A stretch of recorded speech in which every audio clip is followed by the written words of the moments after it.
تو روایات کے اندر آتا ہے کہ آسمان پر 2 ہی مرتبہ فرشتے روئے ہیں. ایک وہ مقام ہے جب میرے آقا علیہ الصلوۃ والسلام کے اوپر طائف کے اندر پتھر چلائے گئے تھے. میرے آقا علیہ الصلوۃ والسلام نے فرمایا تھا کہ اے طائف والوں، ہمارے دائیں سے پتھر مار لو، بائیں سے پتھر مار لو، پیچھے سے پتھر مار لو، لیکن آگے سے پتھر مت مارو، مجھے اللہ کا پیغام سنانے دو. ہم تمہارے پاس اللہ کا پیغام لے کر کے آئے ہیں، لہٰذا میرے چہرے کو سلامت رکھو. ایک وہ مقام تھا کہ آسمان پر فرشتے روئے تھے. اور ایک یہ مقام ہے کہ جب حضرت ابراہیم علیہ السلام کو آگ کے اندر ڈالنے کی کوشش کی جا رہی تھی تو اللہ تعالیٰ سے جبرائیل نے کہا کہ اللہ، اس روئے زمین پر تیرا ایک ہی تو بندہ ہے جو تجھے سجدہ کرتا ہے، تجھے معبود مانتا ہے، تیرے سامنے اپنی فریاد رکھتا ہے. آپ دنیا اسے آگ کے اندر جلانے کے لیے تیار ہے؟ تو کیا کہا حضرت ابراہیم نے؟ اللہ تعالیٰ نے کہا جبرائیل جاؤ، میرے محبوب سے، میرے خلیل سے پوچھو کیا اگر تمہاری اسے ضرورت ہے تو اس کی مدد کرو، اس کی مدد کرو. حضرت ابراہیم علیہ السلام کو جب آگ کی جانب لے کر کے جا رہے تھے لوگ، حضرت جبرائیل آئے، کہنے لگے آپ حکم دیجئے اپنے پروں کے ذریعے سے ہم اس آگ کو بجھا دیں. اسرافیل آئے، کہنے لگے آپ حکم دیجئے میں سور کو پھینکوں، آگ کو بجھا دوں. بارش کا فرشتہ آیا، کہنے لگا آپ حکم دیجئے میں تیز بارش اللہ سے کروا دوں گا، یہ آگ بجھ جائے گی. حضرت ابراہیم نے کیا جواب دیا؟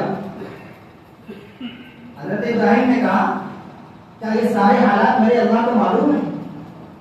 یہ سارے حالات کیا اللہ کو معلوم ہے؟ کہا بلا شبہ اللہ کو معلوم ہے. کہا اگر میرا رب یہ چاہتا ہے کہ ابراہیم آگ کے اندر جلے تو ابراہیم آگ کے اندر جلنے کے لیے تیار ہے.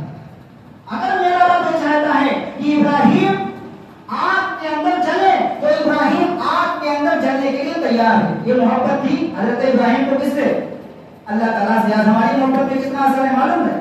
جب اللہ کے گھر سے اللہ اوپر کی صدائیں اٹھتی ہے نا، ہم اپنا بزنس نہیں چھوڑ سکتے ہیں، اپنی تجارت نہیں چھوڑ سکتے ہیں، اور اللہ کے رسول صلی اللہ علیہ وسلم کی سنت کو نہیں اپنا سکتے ہیں، اور دعویٰ یہ کرتے ہیں کہ ہمیں اللہ سے بڑی محبت ہے اور مصطفیٰ صلی اللہ علیہ وسلم سے بڑی محبت ہے. ہماری مثال تو ایسی ہے جیسے ایک صاحب رو رہے تھے اور ان کے تھیلے میں روٹی بھی تھی تو بہت زیادہ رو رہے تھے. تو لوگوں نے کہا کہ بھائی کیوں رو رہے ہو؟ کہنے لگے جو ہم نے کتا پالا ہے نا، یہ کتا مرنے کے قریب ہے بھوک کی وجہ سے. تو جو لوگ پوچھ رہے تھے انہوں نے کہا تیرے تھیلے میں تو روٹی ہے، کیا اتنی ابھی محبت پیدا نہیں ہوئی کہ اس کو روٹی نکال کے دے دیں؟ ابھی اتنی محبت پیدا نہیں ہوئی ہے کہ ہم اس کو روٹی نکال کر کے دے دیں. اللہ اور اس کے رسول کی محبت ابھی ہمارے اور آپ کے دل میں اتنی نہیں آئی ہے کہ اللہ کے حکم پر ہم لبیک کہہ دیں. کسی کے گھر کے اندر بیٹے کی شادی ہو، دیکھیے مولوی صاحب سمجھاتے ہیں کہ بھائی سنت کے خلاف مت کرے، تو کیا کہتے ہیں؟ مولانا صاحب بچے کی شادی ہے، سمجھا کیجیے خوشی کا موقع ہے. ارے اللہ کے بندے، آپ کا بچہ جوان ہو گیا، اللہ چاہتا تو آپ کے بچے کو ماں کی گود میں بھی تو موت دے سکتا تھا، جوانی میں بھی تو موت دے سکتا تھا. جس اللہ نے تمہیں خوشی کا موقع فراہم کیا اسی اللہ کی نافرمانی کرتے ہو، اسی اللہ کا حکم توڑتے ہو. یہ تو عقل مندی کی بات نہیں ہے. تو حضرت ابراہیم علیہ السلام کو آپ کے اندر ڈال دیا گیا.